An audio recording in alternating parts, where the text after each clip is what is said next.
The cock wakes me up at 6:30 and I take my 4-year-old son to school. At midday I follow the windy stream down to my family's plot of land to water the crops. Sonam J is 25 years old. Rising high above the Indus River, her village Tatmanchik is framed by marbleised brown and pink mountains and a vivid blue sky. Sonam lives in a small stone house with her parents and son. In our plot we grow barley and potatoes, which we save for the winter months. It takes 3 hours to divert water from the main stream into our field, and I do this by blocking and unblocking the water canals with stones.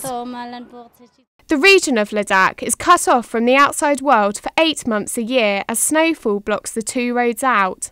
Julia Bond from the International Society for Ecology and Culture has been working on the farms in Ladakh. The growing season is quite short here because of the altitude and because of they're relying on the glacier melt.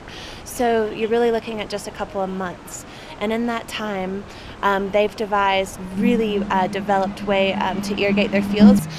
Traditionally, they're subsistence farmers, not relying on any sort of profit from export. And so that's the main thing, is that traditionally they're growing enough for themselves, their village, family, to last them on into the winter. With no nearby glacier, villagers in Tatmanchik rely entirely on snowfall to irrigate their fields and use for drinking water.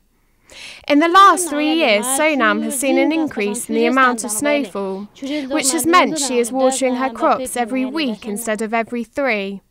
However, villager Contre Gelson has seen a definite decline in snowfall over the years. During my childhood, I saw a lot of snowfall in winter. Then the snow stay up to the month of March. But for about 7-8 years, it is falling lesser snowfall. Then it melts easily. They don't stay for longer time in the village, also on the mountain.